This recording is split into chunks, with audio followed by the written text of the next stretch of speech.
بسم اللہ الرحمن الرحیم۔ الحمدللہ، اللہ تعالیٰ کا شکر ہے کہ اللہ تعالیٰ نے ہمیں صحابیات کی زندگی کو سننے کے لیے توفیق عطا فرمائی ہے۔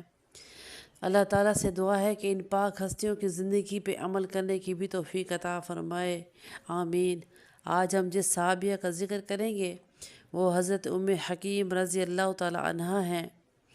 حضرت ام حکیم رضی اللہ تعالیٰ عنہ کا تعلق قریش خاندان سے تھا اور اسلام کے سب سے بڑے دشمن ابو جہل کے حقیقی بھائی حارث بن ہشام کی بیٹی ہیں اور اسی ابو جہل کے بیٹے اکرمہ کی بیوی تھی۔ اسی طرح ابو جہل کی بھتیجی بھی ہوتی ہے اور بہو بھی۔ حضرت زبیر رضی اللہ تعالیٰ عنہ سے مروی ہے، روایت کرتے ہیں کہ فتح مکہ کے دن حضرت ام حکیم اور ان کی والدہ فاطمہ رضی اللہ تعالیٰ عنہ دونوں اسلام لائیں اور خدمت اقدس صلی اللہ علیہ وآلہ وسلم میں حاضر ہو کے شرف بیعت حاصل کی۔ حضرت ام حکیم رضی اللہ تعالیٰ عنہ کی زندگی کے عظیم کارناموں میں ایک سب سے عظیم کارنامہ یہ بھی ہوا کہ حضرت ام حکیم رضی اللہ تعالیٰ عنہ اپنے شوہر کے اسلام لانے کا سبب بنی۔ میاں بیوی کے رشتے کو مضبوط کرنے اور ان کی محبت کا اصل مقصد بھی یہی ہونا چاہیے کہ دونوں ایک دوسرے کی آخرت کی بھی ساتھ فکر کریں، جس طرح کہ حضرت ام حکیم رضی اللہ تعالیٰ عنہ نے ایک بہت بڑے اسلام کے دشمن ابو جہل کے بیٹے اکرمہ، جو کہ اپنے والد سے بھی اسلام کی دشمنی میں آگے تھا، ان کے اسلام لانے کی فکر کی۔ ہوا کچھ یوں کہ جب مکہ فتح ہوا اور حرم پاک کو بتوں سے پاک کر دیا گیا تو آپ صلی اللہ علیہ وآلہ وسلم نے ملتزم کی چوکھٹ پکڑ کر اعلان فرمایا، آج تم میں سے کسی سے کوئی باز پرس نہیں ہوگی، جاؤ تم سب آزاد ہو۔ تو قریش کے وہ بڑے بڑے سردار جنہوں نے اسلام دشمنی میں کوئی کسر نہیں چھوڑی تھی، ابو سفیان بن حرب، حکیم بن حرام، جبیر بن مطعم سمیت تمام جو قریش کے بڑے بڑے سردار ہیں، ان سب کو امان مل چکی تھی۔ نبی اکرم صلی اللہ علیہ وسلم بیت اللہ کی دیوار سے ٹیک لگائے تشریف فرما تھے، آس پاس صحابہ کرام بھی موجود تھے۔ حرم پاک کے ایک دروازہ باب بنو شیبہ سے ایک خاتون اپنے کم سن بچوں کے ساتھ حرم میں داخل ہوئی اور اللہ کے نبی صلی اللہ علیہ وسلم کی خدمت میں حاضر ہوتی ہے۔ آج چونکہ معافی کا دن تھا اور یہ خاتون آج صبح صبح اسلام قبول کر چکی ہیں، نبی اکرم صلی اللہ علیہ وسلم نہایت عزت اور احترام کے ساتھ قریش کی اس معزز خاتون کا استقبال کرتے ہوئے فرماتے ہیں،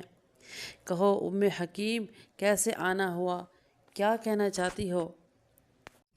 نبی اکرم صلی اللہ علیہ وآلہ وسلم کے لب اقدس سے خلوص کے پھول فضا میں بکھر جاتے ہیں۔ چھوٹے بچوں کی جانب شفقت سے دیکھتے ہوئے فرماتے ہیں، ان بچوں کا باپ کہاں ہے؟ ام حکیم رضی اللہ تعالیٰ عنہ نہایت شرمندگی کے ساتھ زمین کی طرف نظریں جھکائے لرزتی آواز میں عرض کرتی ہیں، یا رسول اللہ صلی اللہ علیہ وآلہ وسلم، وہ تو یمن کی جانب بھاگ گیا ہے۔ اس کی وجہ یہ تھی کہ ان کا شوہر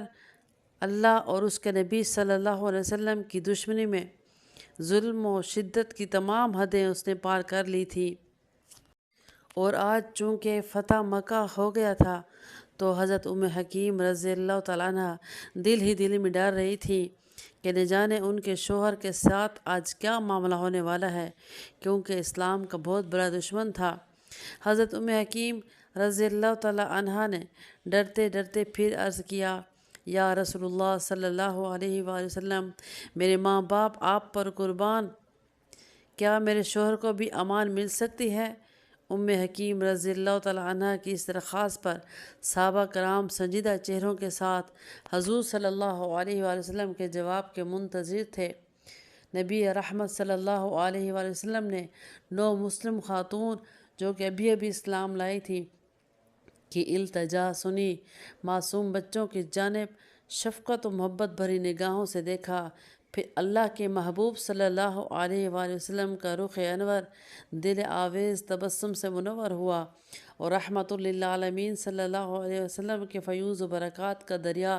جوش میں آ گیا۔ آپ نے اپنا سر مبارک اوپر اٹھایا تو سامنے حضرت ام حکیم کی التجا بھری نظروں میں امید کے سائے دیکھ حضرت ام حکیم رضی اللہ تعالیٰ عنہ کی التجا بھری نظروں میں امید کے سائے تھے۔ اپنے شوہر سے محبت جھلک رہی تھی اور اس کے اسلام لانے کی تڑپ دل میں محسوس ہو رہی تھی۔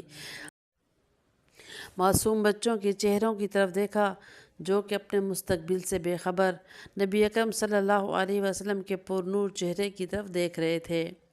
اور ایک بار پھر فضا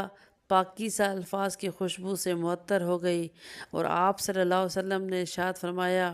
ام حکیم، ہم نے آپ کے شوہر اکرمہ بن ابو جہل کو بھی امان دے دی۔ سبحان اللہ، اللہ اکبر۔ اللہ اور اس کے رسول صلی اللہ علیہ وسلم کے بدترین دشمن ابو جہل کا وہ بیٹا جو باپ سے بھی بڑھ کر مسلمانوں کے خون کا پیاسا تھا، آج رحمت نبوی صلی اللہ علیہ وآلہ وسلم کی بدولت امان پا گیا۔ دونوں جہانوں کی رحمت نبی اکرم صلی اللہ علیہ وآلہ وسلم کی رحمت سے فیضیاب ہونے والی یہ عظیم صحابیہ حضرت ام حکیم اپنے شوہر کی جان کی امان کا پروانہ لے کے بہت خوش ہوئیں اور اپنے سفر کا آغاز کیا اس طرف جس طرف سمندر کے ساحل سے یمن جانے کا راستہ تھا اور بحری جہاز کے ذریعے یمن جایا جاتا تھا، کیونکہ ان کے شوہر اکرمہ نے جب یہ سنا کہ مکہ فتح ہو چکا ہے اور قریش کے تمام بڑے بڑے سرداروں نے نبی پاک صلی اللہ علیہ وسلم کے ہاتھ پر بیعت کر لی ہے، تو یہ ضدی، متکبر اور انتقام کے مارے اکرمہ نے اس صورتحال کو دیکھتے ہوئے جدہ کے ساحل سے ایک کشتی میں سوار ہو کر یمن کی جانب بھاگ نکلا، اور اس کی کشتی سمندر کا پرسکون سفر طے کرنے لگی۔ کشتی چونکہ سمندری طوفان کی زد میں آ چکی تھی اور بے پناہ کوششوں کے بعد بھی صورتحال بہتر نہ ہوئی، تو ملاحوں کو یقین ہو گیا کہ اب کشتی کو ڈوبنے سے بچانا ممکن نہیں۔ انہوں نے مسافروں سے کہا کہ اب صرف اللہ ہی اسے ڈوبنے سے بچا سکتا ہے، لہٰذا سب اللہ تعالیٰ کی تسبیح پڑھو اور اسی سے مدد طلب کرو۔ پہلے تو اکرمہ اپنے بتوں کو پکارنے لگا، لات عزیٰ کے نام لینے لگا، تو تمام مسافروں نے اسے سمجھایا کہ اب یہ وقت بتوں کو پکارنے کا نہیں بلکہ اللہ تعالیٰ سے مدد مانگو، تو اس ناگہانی سمندری آفت سے بچنے کا اور کوئی ذریعہ نہیں ہے۔ سمندر کی بے رحم بپھری موجوں میں پھنس کر کشتی ایک کٹی پتنگ کی طرح ہچکولے کھا رہی تھی، گویا کہ سب کو اپنی موت سامنے ہی نظر آ رہی تھی۔ کفار مکہ کا بہادر ترین کمانڈر غزوہ احد میں خالد بن ولید کے ساتھ مل کر ہاری ہوئی بازی پلٹ دینے والا خونخوار جنگجو اور دہشت کی علامت اکرمہ سمندر کی بےتاب لہروں سے دہشت زدہ ہو کر کشتی کے ایک کونے میں دبکا اللہ تعالیٰ کو پکار رہا تھا اور کہہ رہا تھا کہ اللہ کی قسم، اگر سمندر میں ایک اللہ کے سوا کوئی نجات نہیں دے سکتا تو خشکی میں بھی اللہ تعالیٰ کے سوا، کسی بھی مصیبت میں نجات دینے والا اللہ کے سوا اور کوئی نہیں ہے۔ چونکہ حضرت ام حکیم رضی اللہ تعالیٰ عنہا اپنے شوہر کی جانب رواں دواں تھی اور دل میں اللہ تعالیٰ سے یہ دعائیں کرتی جا رہی تھی، یا اللہ میرے شوہر کو مجھ سے ملا دیں اور وہ یمن کی طرف پہنچ نہ جائے، میں ان کو اللہ کے نبی کی خدمت میں لے جاؤں اور اسلام سے بہرہ کر دوں۔ حضرت ام حکیم کی دعاؤں میں اتنا خلوص اور محبت تھا کہ ادھر اللہ تعالیٰ نے حضرت اکرمہ کی ہدایت کا سامان پیدا کر دیا اور ان کے دل میں اللہ کی محبت آ گئی، اور اسی طوفان کے دوران ہی حضرت اکرمہ نے یہ ارادہ کیا کہ اللہ کی قسم کہ اللہ تعالیٰ اگر مجھے